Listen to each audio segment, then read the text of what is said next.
Podcast. I am Michael, and I'm here tonight with some of my faculty members. I won't say IRL, but it's not really going to be IRL for more than like another 8 days. Do you mean your closest friends in the world? My closest friends in the entire world. These are the people that we went to GenCon with. I'm the royal we here. We as a group went to GenCon. There were a couple others, but they're not here tonight. And we're going to talk about our GenCon experience, the good, the bad, the do difference, the definitely do agains, food, games we bought, things that we saw and want to see again. So joining me tonight to my left, this way, is Brad. Brad, say hello, everyone. Hey, everybody. How you doing tonight? All right, Brad, give me your Twitter handle in case somebody wants to tweet at you. I am at Force and Destiny. Awesome. Still haven't got sued by Lucas Games or anything? Still have not received a cease and desist. Nice.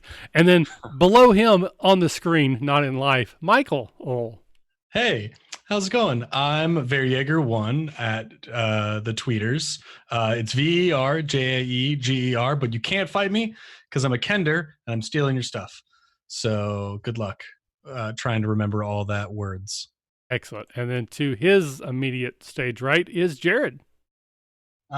Jared Smith, the other Jared or the other Jared 1 on Twitter. So you're not only the other Jared, you're the other Jared. Yeah. The other Jared 1. Talking to the other Jared on Twitter. It's not me. Fantastic. All That's right. why you didn't get those tweets, huh? Yeah, exactly. Jared WON. The other Jared. The Oneaters. All right. So we'll do kind of what we usually do this during the convention. We often do it on the ride home. But we're going to start with some of our top moments, things that just were great, exceeded expectations, highest level, things we cannot wait to do again. So Jared, I'll actually start with you. Out of everyone, you're probably the voice that's on here the least. So people may not be as familiar with you. So I'll get you out of the way earlier than we can all forget about you. So Jared, what was some of your highlights? What was your best of GenCon this year? Well, I mean, the games are great, but you can't beat time with friends. I mean, like us hanging out, just being goofy and laughing was by far the tops. And yeah, like welcome back, I guess, to the stream. We had some technical difficulties. My Windows computer decided that now would be the best time to do an update and reboot my system. So we're just going to cut the first part in. So we're not going to redo all the intros and stuff, but we had just started with Jared, who was talking about his Gen Con experiences, your positives, your highlights. What was your best stuff at Gen Con, sir? As I was saying, I forget. Move on. No, you were saying something about friendship and the friends we made along the way. Yeah, something about friendship is magical. No, so I guess this was one of my better years at Gen Con. Out of the 6 years I've been going, this was one of the better ones. And I believe what made it one of the better ones was just the time I spent with you guys.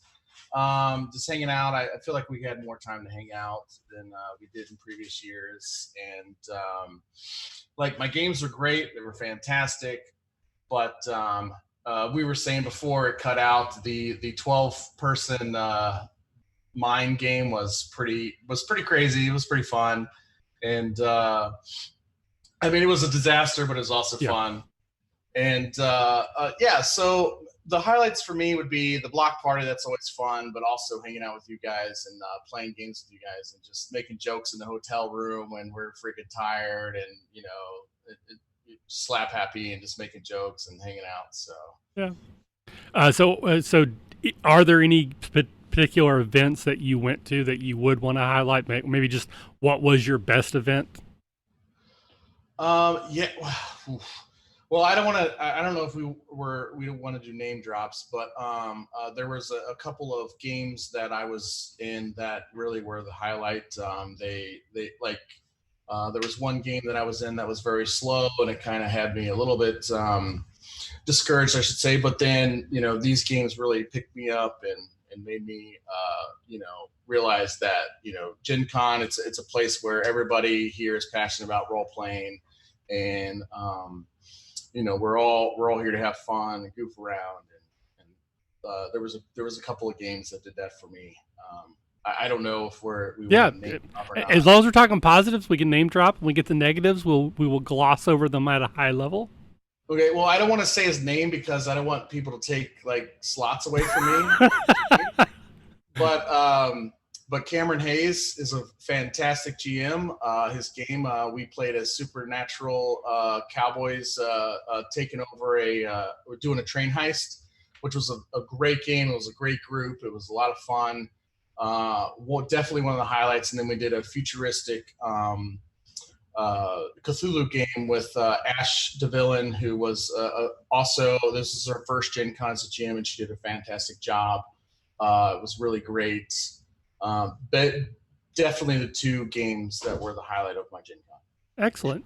And then I'll circle back around to me, but as we already said in the car on the way home, probably my most just honest guffaw, laugh out loud individual moment was with you in the room. And it won't make sense to anyone else listening. It's one of the things you truly had to be there. But somehow we got onto the whole thing about we were doing our best. You're a mean one, Mr. Grinch. And we decided, and it was just like a spontaneous, we both started coming up with our alternative lyrics, like, like Mr. Grinch doesn't pay child support and he parks in handicap spaces, and just basically come up with these just crazy things that he does because he's a jerk. And I don't know why, but that just struck me as perfectly funny at that moment. And I started laughing so hard I almost cried. It was definitely the funniest moment of the con. It was a beautiful, pure moment. Truly had to be there. It was awesome. But thank you for that, because that is a moment I will remember probably forever. And that was mostly me and you, because I think Brad was like in another room, or Michael's in another room, and came back in like, why are you laughing? And we tried to explain it. It didn't make sense. A specific room where I couldn't hear you. But I'll remember that every year when I watch The Grinch. All right, so let's go to Brad. So, Brad, any top moments, things you want to share, things you loved about Gen Con, the reason why we keep going back year after year? Oh, you're muted. Up if I unmuted myself. Yeah. I unmuted myself twice last night. Oh. No, I was fortunate enough to get into a U2 Can Cthulhu Black Letter event, and they are just phenomenal games. All right, so let me jump in there. For anyone listening who doesn't know what those are, because our group is somewhat familiar with them for some reason, but to the uninitiated, what are these?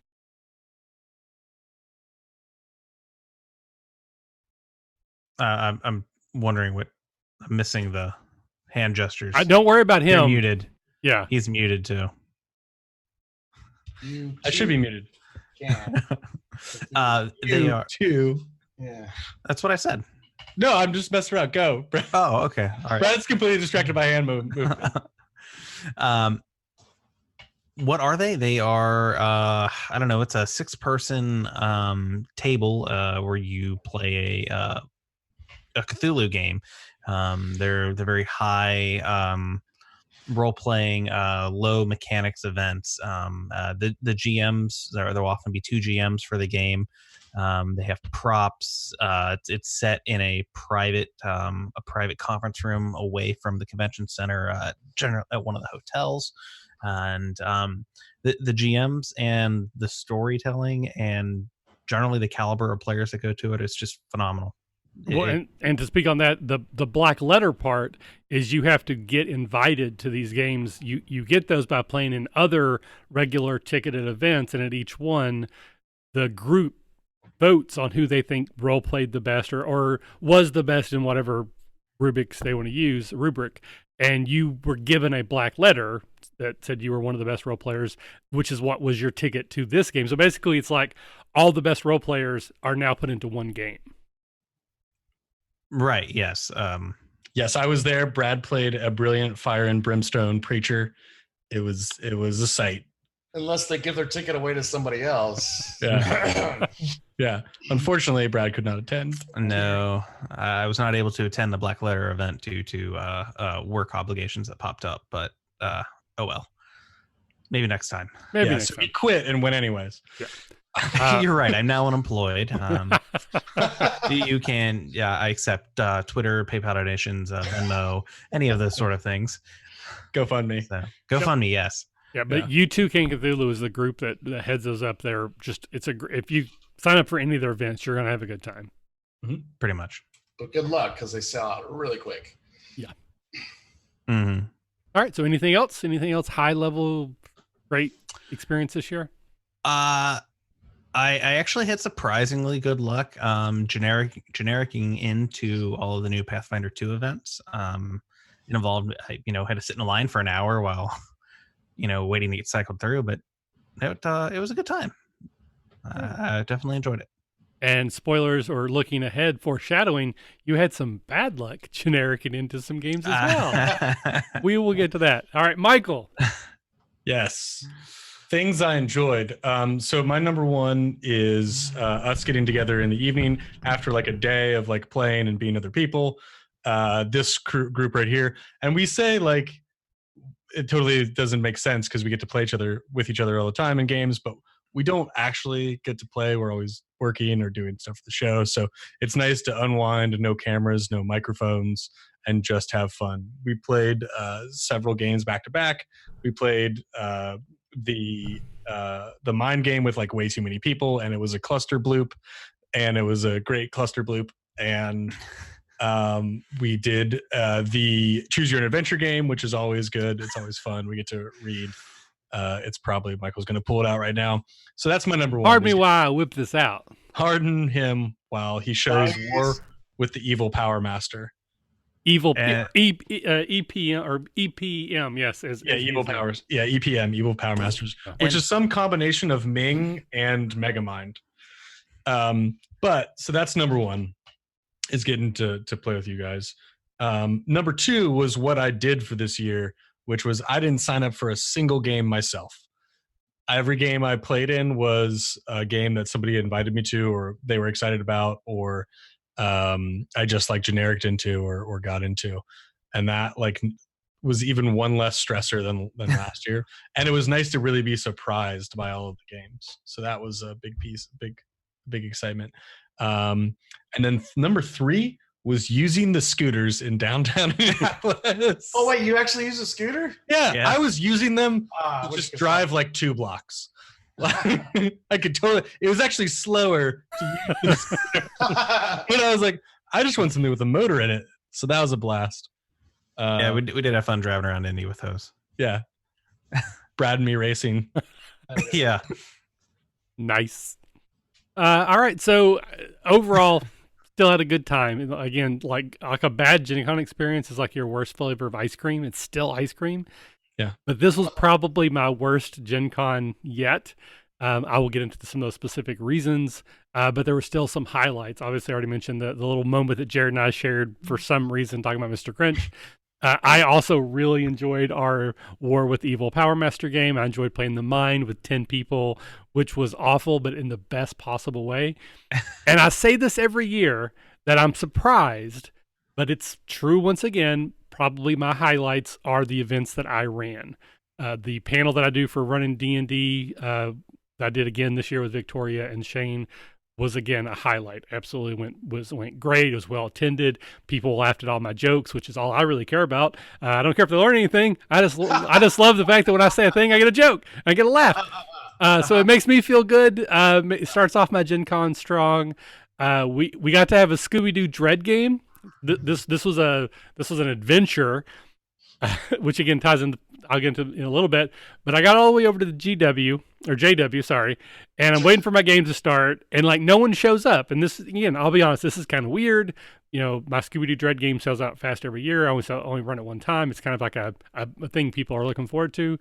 So eventually one lady shows up, but no one else does, and she's not part of, usually in my experience, like the same four people who know each other are usually the people who sign up. Like all the people know each other. In this case, it was her and then 3 other people, but no one else showed up. So we were about getting ready to cancel it. And then Rocky, being Rocky, just walks out in the hallway. He's like, anybody want to play Scooby-Doo Dread? And just starts screaming up down the hallway. And 2 people who had no idea what the hell they were in for said, sure, we'll play.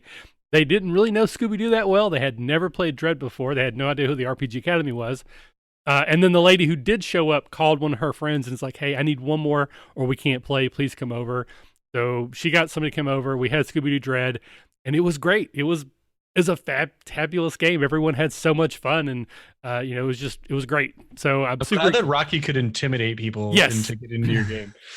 Which is pretty much what happened. But yeah, I'm so glad that he did that. I'm so glad because mostly for the lady who showed up, I would have felt awful if she had not gotten to play. And it was a great time. She loved it. The other people loved it. It was great. And then I don't know if ironically is not the right word, but interestingly, I was back in the same room the next night for the other event that I ran, and the people for Scooby-Doo Dread showed up. They had misread their tickets, and they came on the other night, same time, when I was in the middle of running a different game. But so the panel I ran was great. Hanging out with you guys playing games is a highlight, and then that special moment I shared with Jared that I'll remember forever were my highlights of the convention. But yet, worst Gen Con. And yet was my worst Gen Con ever. All right, so let's cycle around. So again, for the negatives, we want to try to keep them high level. We don't want to blast anybody, but there are things we can do differently, lessons learned, what we would want to try to change so that next year is even better. So with that in mind, I'll start with you this time, Michael. Any do differentlies, anything that was not great or you'd like to try to do differently, see differently, change for next year? So my number one always is try to schedule more free time, more like schedule time with you guys, and less like, oh, are we going to meet now or meet later? So that's always number one. Number two, which is probably number one and is unfixable, is get my own bed, because I love my brother. It's not always great to sleep in the same bed. You would just want some more space, but that's sort of unchangeable and kind of part of the Gen Con experience. And an incentive to stay out late at different places. Yep. And three is drink more water. That's it. Those are my top three fixes. Awesome. Well, again, if those are your three fixes, you are well suited for many successful Gen Con, sir. Yeah. All right. So, Brad, what about you? Any do difference, negatives, things that could have gone better? Remember on the day that you're supposed to schedule for Gen Con, do it. Number two, double check in advance to make sure you actually bought a badge to Gen Con first, so that if people try to buy events to get multiple people in, they can get you in. And because you didn't.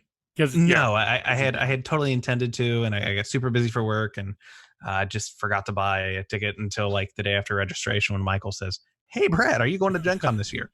Yeah, why? I've already got the hotel. You don't have a badge. You don't have a badge because I tried to buy tickets. Yes, and you're on my friends list, but you're not showing up. Yeah, I was 90% certain I had a badge. Didn't have a badge. 10%. Nope. So yeah, that's it. And actually, I say I won't do it every year. No 8 a.m. events, but I went to 3 8 a.m. events. But at least you went to them. I bought tickets. I just didn't go. Brutal. Yeah. Yeah. Oh well. All right, Jared. So I always get stuck on the pull-out couch because I snore really loud. So I guess I need to start bringing some sort of foam mattress or something to put on there because it's really sucks. What is going on? It really sucks having to sleep with. It really sucks having to sleep with a metal bar in your ribs. But other than that, so that would be my takeaway. But it's been my 6 years now, and I still haven't learned that lesson. So I probably won't learn it next year. And then the AM events is definitely a mistake. Like I try to fill my schedule, and it's always a mistake. Like staying out too late, and and then like Michael said, scheduling more events with friends or more free time with friends and stuff because there was a lot of back and forth, and also don't eat at restaurants you don't like the food. Double check if they serve hamburgers before you show up. They serve junk food, and but it was all good. It was all good. I got to hang out with two good friends, so not a bad deal. So Just mostly a waste. Yeah. but yeah, other than that, like this was one of my better years. Like everything would like flowed right. So like I sometimes I was going from games right into hanging out with you guys a lot of the times. I took advantage of the free drinks at the hotel more so than any other year. It was a good con. This is one of my, like I said, one of my better cons. So Are you open to some good feedback about your con experience? of course, always. So like Jared like really likes his family and he misses them a lot. And this year I noticed more than ever. Feel like you were in a really good place with that. Cause I know like after like 2 days without hanging out, without being near your family, you're like, oh, I want to, got to call them. But you seemed like you were in a really good space with it this Well, time. yeah. So I did get a lot of time with talking with them on the phone and stuff. Yeah. So in between stuff. So I talked to them more this year than I have in past. And Joe's more vocal than he was in previous years. So yeah, that definitely helps. And good point. Well, good. I'm glad you did it, man. You seemed really good with it. Yeah, definitely good times. Good for me. So for myself, anyone, again, if you're watching this, probably you already know who I am. You've listened to us before. You're familiar with my online profiles. But I had a bit of a health issue this year. I'm dealing with some back pain, and basically I was hobbled. It was very hard for me to get around.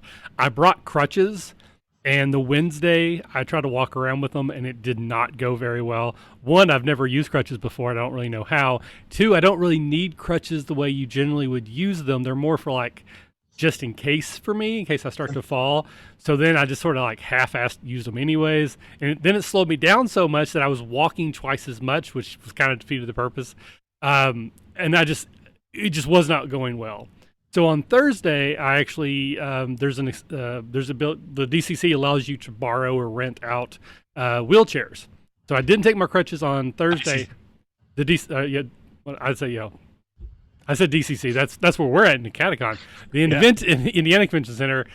So I rented out a wheelchair, and to veer into ABC after school special territory, people are jerks to people in wheelchairs.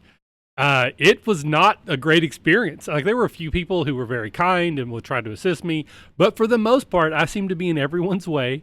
And I pushed you in the street one time. But even like trying to go into the bathrooms that are wheelchair accessible, they have these little like short entryway, 90-degree turn to go into the actual restroom. The doors are not automatic, and they always parked a garbage can in that little U-turn thingy or the corner. And I don't know how to use a wheelchair. I've never had to use one before. They're manual. So I'm running into stuff, and just it was not a good experience all the way around.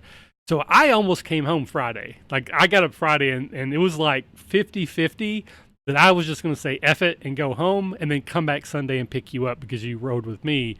But instead I decided to just not use the crutches, not use the wheelchair, take my time, walk very slowly. And I just did not go to some of my events. I just knew I wasn't going to make it, so I didn't even try. And it actually worked very well. It worked better than any of the other two options. Other than was it Saturday? Yeah. I think it was Saturday. The sidewalks in Indianapolis suck. And there are a lot of just places where there's pieces missing. And I just crashed. I stepped into a divot, tried to catch myself. My other leg was not able to catch me. I mean, I'm a big dude anyways, and I'm having problems. So I just hit really hard on both my knees and just jolted the crap out of my back. So that really was bad. That was bad. So now I went out and got myself a little cane so I can hobble around my house like a 90-year-old man. So that was awful, and that just caused a bunch of problems. It caused me to miss games I really wanted to go to, but I knew I wasn't going to be able to. And then probably for me, the ultimate, last year I had a bad game and we went into it in depth. I'm not going to do that this year, but I had a bad game and it wasn't nearly as bad. It's not a good story, bad game, but it was the game I was most excited for. It was the thing that out of all the events I signed up for, it was the one I was most like, oh, can't wait to go. It's going to be fun. I talked it up. I even got Brad to go with me. He genericked in and he and I did not have, again, that spoilers. Did you have any fun in that game at all? Yeah. Good. That's okay. Good. That's good. I'm not sure I did. I'm still jealous of your terrible game. There were lovely people at the table. It had nothing to do with the people at the table. The GM seemed like a very nice person. I don't think they ran that game particularly well. And it was probably a combination of I was so excited for it and it didn't quite live up to those expectations, and I was in a lot of pain. So maybe those factors together, but the thing I was most excited about didn't happen, or just didn't work out very well. So for all those factors together, could have been a better Gen Con for me, but still, again, it's the worst Gen Con is still like a bad ice cream flavor. It's still ice cream. It's kind of hard to complain about it. I'd like to add that that's my number 4 least favorite part of Gen Con is I didn't get to have a terrible game. I love terrible games. They all know this about me. I either want my games to be like the best game I've ever had or the worst game I've ever had in my life, because then you get to tell the story of the worst game you've ever had in your life, which you guys did to great effect. And it was enjoyable, and it taught us stuff about our own, like what we're looking for out of gaming. So Yep. And if I have any advice to share in general, it is if you were running a convention game, Which people are paying money to be in. well, and not just time management. If you need to run, like if you're running long, cut out the middle, not the end. You need a strong beginning, get everybody settled, montage the middle, get people where they need to go, and then give enough time to have a satisfying conclusion. Because it really stinks when you've got like 10 minutes left and it's like, okay, here's what happens. And the DM just tells everybody how things wrap up. That is not fun whatsoever, at least for me. All right. So, Jared, did you buy anything? Any purchases that you're excited about now that you have gotten home to play with them or played with them at Gen Con? Yeah, well, I found out over the weekend that my kid had gotten into Pokemon. He played with one of his friends, and he was like, I want to play Pokemon, the card game. And so I waited till I didn't find this out till Saturday night. So first thing Sunday morning, I went and bought I spent like $75 in Pokemon stuff. Came home and we opened them up, and he's like, I just want to play with 3 cards. And I'm like, but I got all these cards and there's these rules. I bought like the set where it'll teach us how to play. And he's like, nah, I'm good. That was a big waste of money. Well, we'll see. I told him, I was like, I'll play your rules, but we got to play my rule or the actual rules too. And so there's an agreement there. We'll probably never touch the cards ever again. But hey, you could have spent $200, so you're still ahead $125. True. I spent $10 on one card because he wanted it. He was like, I got to have a Pikachu. And I was like, flipping through all these sets, and I was like, oh, there's a Pikachu. It said $10. And I was like, well, he's my son. So I paid for it. And then when we were opening the packs, we got like 3 more Pikachus. Well, hey, then you're up $30. You're actually doing great. He didn't even use the one I paid $10 for. Sell that one back. Find that one, sell that one. Yeah. What a waste. Nice. All right, what about you, Brad? Anything you bought this year you're excited about? I bought a copy of The Mind to give to my dad, and I bought. I spent far too much money and bought the Pathfinder rule books, which I found out today they're 40% off on Amazon. Oh, of course. But you intentionally bought them full price because you support small business. That's right. Darn you, Jeff Bezos. So this was the Pathfinder 2, right? The new That's version correct, that's come yeah. out. All right. Yep. So you did get to play in it. So very quick. I got to play in 3 Pathfinder 2 games. So what do you think? I like it. It's not going to replace 5e for me. Oh, okay. But there are some things that I think they do very well. The way they handle the action economy, where they're what's the thing from we say from Cold Steel Wardens? You There are do three. you get to do 2 things. If they're a thing, you do 2 of them. Yeah, pretty much that. And so I mean that's pretty cool. You can move attack, or move, maybe cast, or do 3 things, and that works out pretty well. All right, do 3 things. If it's a thing, you can do it 3 times. I like it. Yeah. Yep. All right. What about you, Michael?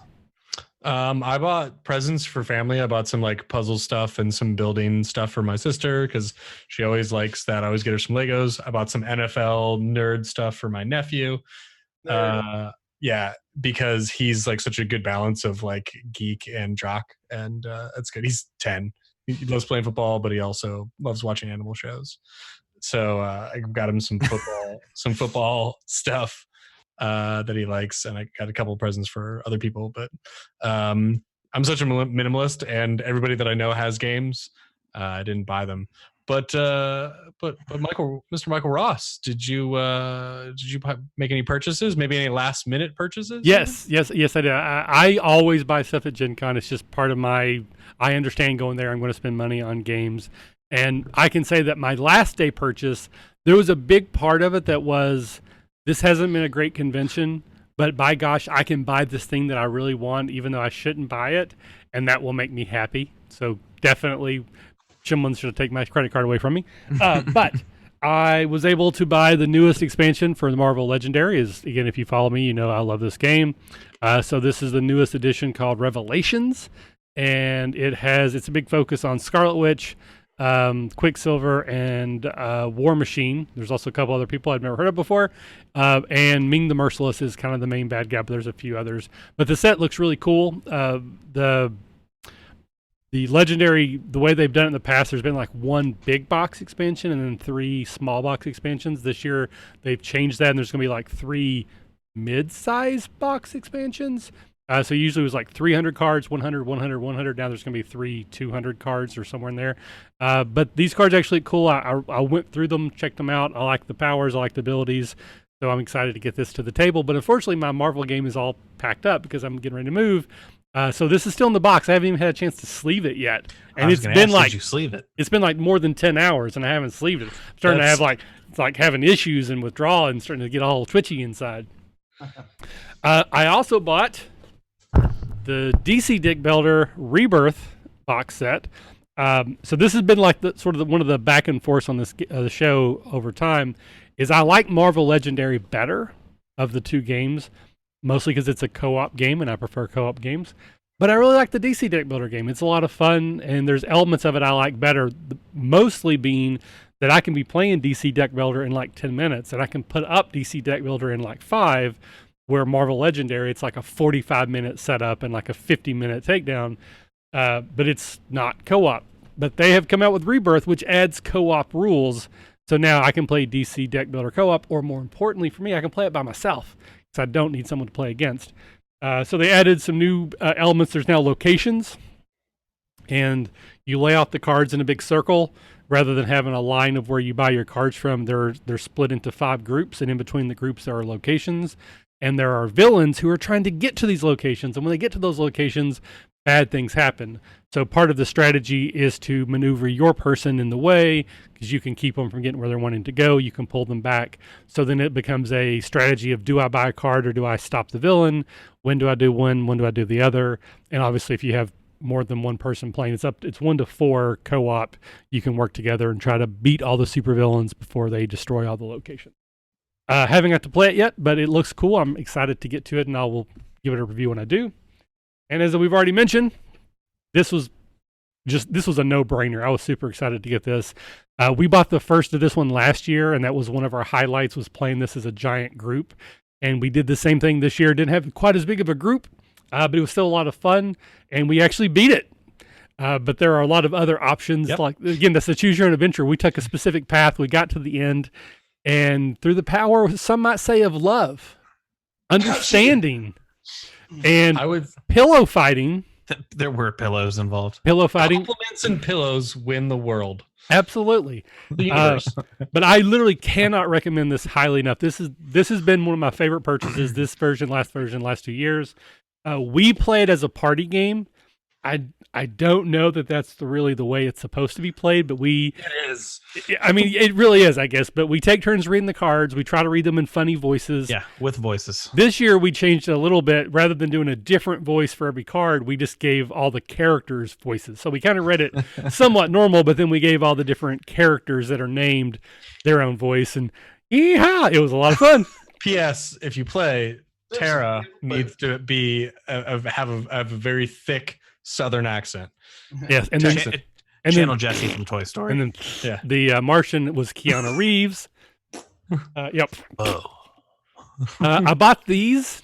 This is the monster cards from Gale Force 9. I don't really need these because no one needs these, but they were cool. And if you're going to run 5e, I think they're a neat thing to do. So I'm happy I have them. I ran my D&D game. It was great to have them be able to show the players, like the art, and then it had all the stats on the back. So if you run a lot of 5e, I think they're definitely worth the purchase.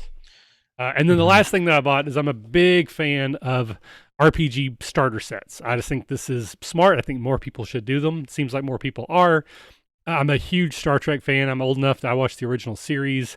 I love those. I love Next Generation, even though I've revisited the series and those first couple episodes are bad. Second season. Does it get better or second season where it's even Second worse? season's where it takes off. Yeah. Okay. But I love Star Trek. And so I was kind of wanting to check this out anyways. It had a starter set. It was reasonably priced. So this will be something, probably a future Patreon game that I will run and try to learn how to play.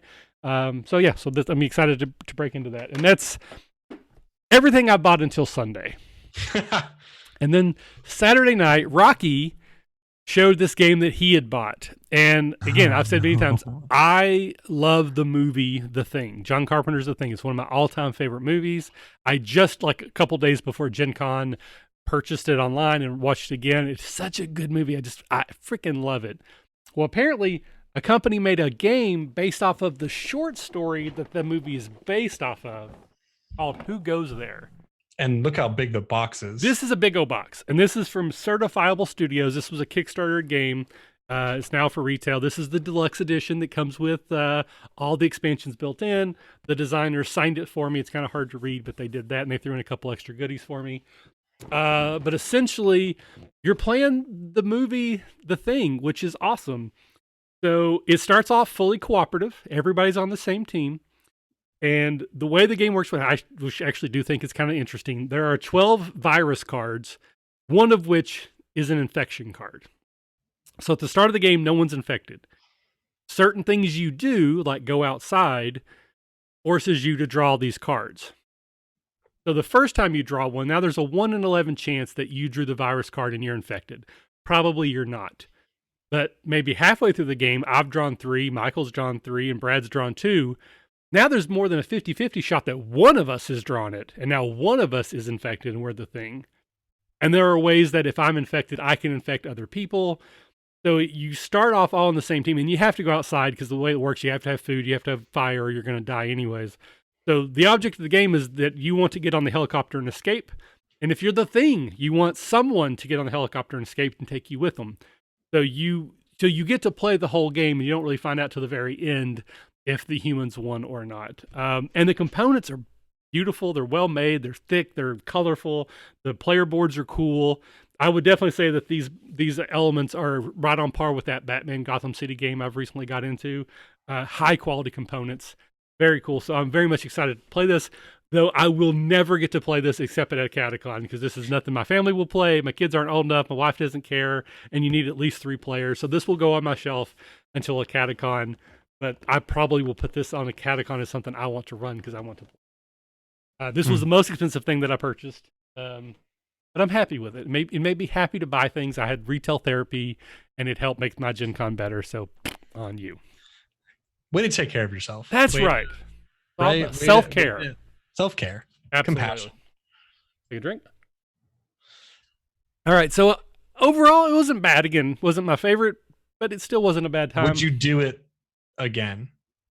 So that's the serious question. Would you even go? Yes, but I would you have stayed home? I would have gone, but Okay. I would have taken a cane with me rather than the crutches, and because I basically used 2 crutches like they were canes poorly. And if I had just had a cane, I think I would have done a lot better. And I just would not have bought some of the tickets to the things I know I wasn't going to go to. And I just think that would have been better because there was the element of I have a game at 9. I know I can't go to it because I'm going to still be in too much pain, or I'm not going to be able. I can't get up and get moving fast enough to get somewhere by that time. So if I just knew that I didn't have a game until 2, then I probably would have felt a lot more better about it. There would have been that inner turmoil of I'm here, I should go. I already paid for it. I should go, and I don't feel good. I don't want to go. So it kind of made me not feeling good more important because it was affecting things I had already planned to do. If I didn't have those plans, I don't think it would have affected me. And I could have stayed up later hanging out with you jerk-offs because I would have had, because I knew I wasn't going to have to get up at 9 and then decide I wasn't going to get up at 9 anyway. So yes, I would have gone, but I would have made some changes to. I almost bought you a cane. It had a D20 on it and had all these like little roller rings on it. I looked at them. They are Yeah, expensive. There's I looked at one. It was $75, and I'm pretty sure it would have crumbled in my hand. It felt like it was made out of cardboard. So I got this one at Walmart for like $30, and it's like a Daredevil cane. It like comes apart. Ooh. So yeah, it's like I can be cool and hobbled at the same time. All right, so enough of my silliness out of the way. So I guess looking forward, we got 3 months until a Catacon. So again, anyone's listening to this, please come join us at the Catacon. We got GenCon. We got 11 months. In case you don't know, a Catacon is the convention that the RPG Academy runs. We run it in the Dayton Convention Center for 3 days. Tickets are like $45. Nope, you broke up. You're muted or something. Nope. It sounded like your mic. Up? Yeah, there you go. It sounded like you came unplugged. Oh or something. no. And we run it. Tickets are like $50, but it gets you into every game that you're going to be there. There's no separate purchases. So if you want a game for 3 days and spend less money than you would ever at any convention for better people and better games, I think on average than Less most people, places. more fun. There Yep, you go. exactly. More people, less fun. So that is The other way 8th, around. 9th, 10th. I'm totally blocking. Yeah, 11th, 8th, 9th, and 10th. Badges are on sale now. But we have 11 months until we got to start talking about Gen Con again. So, Brad, next year, what does your Gen Con look like? I'm gonna buy a ticket early. When I intend to buy a ticket. Badge. Yep, badge. Sorry. I don't know. I may try to follow Michael's lead and schedule less things and do other things, but I say that, but it doesn't work. I'm a planner. Sorry. I'll just buy stuff and hopefully not get 8 a.m. events again. All right, But that's okay. It's Schedule fine. more and just not go. Yeah, exactly. Just yeah. Be like, I wish I had a game. All right, Jared. We lost you again, Michael. Definitely different people. Need to go with different people. Like, holy crap. Right. Those guys suck. Like, oof. No, like I wouldn't change anything. This was like the perfect year for me. I would do everything exactly the way I did. Awesome. That is great to hear. So it sounds like Michael might have some technical problems. So I'll go first and just say the only thing I'm starting off with, and I've said this before, but I want you to help me hold to it. Next year, the only thing I'm running is my panel. I'm not going to run Scooby-Doo Dread as much as I love it. I'm not going to run Dragon Spine. But what about Scooby-Doo Dread? As much as I love it, because both of those were on Friday night and Saturday night, which is prime hanging out with you, Jagoffs. I'm going to leave my evenings free to hang out with you because that's more fun. And I won't take the year off. I'm still going to do the panel because it's super easy and it's a lot of fun. And it's an hour. I don't have to do a lot of prep because it's already done. But I'm going to do that, but I'm not going to run any other events and spend more time with you guys. Yeah. As long as I get the Midnight Zombie game and the other couple of games, rest of the time can be spent with you guys, and I'd be perfectly happy. Cool. All right, Michael. So again, next year, any major shift in what you're going to do, or you're already planning for it? Yeah. So every year I do like a theme, so I'll have to figure out what that theme is. But within the theme, no games before 10 a.m. Only do 2 events up to 8 hours a day, no more than 8 hours of gaming in a day, like scheduled gaming. Keep that 5:30 to 7:30 time clear for drinks at the hotel with everybody, and then also at least 2 evenings free. And then yeah. Yeah, don't schedule another family vacation at the same time. That was a very good point. And actually schedule event hall time and schedule time with you guys, or like schedule blocks of time with you guys, and drink more water. Drink more water. That is water. definitely key. Without Gen Con, you guys realize that, right? Like, we can schedule time to hang out. I'm just saying. No, we can't. We're so bad at it. We could just say we're going to Gen Con and then just go into a cabin for 4. That's how Catacon kind of started. It's like, let's just go hang out at Michael's house for a weekend. And I can't handle making another convention. So Faculty retreat. faculty retreat. There we go. That's every March. All right. So with that, we're going to wrap things up. Thank you for anyone who's watching now. My systems have changed. I used to be able to see how many people were watching, if any. I don't know. We haven't had any questions, so I'm assuming it's done. But maybe someone's listening in the future, either on YouTube or when this comes out. But thank you for listening then. Come to Gen Con. It's a great time. have a lot of fun. You're welcome to hang out with us. We hang Forget out. that. Come to a catacon. Come to a It's better- catacon, true, but Gen Con's awesome as well, and hopefully we'll see you there. Yeah. So for Brad, for Michael, and for Jared, this is Michael, and we'll see you next time. Bye-bye. Bye. Awkward wave. Backward wave out while I look for the button.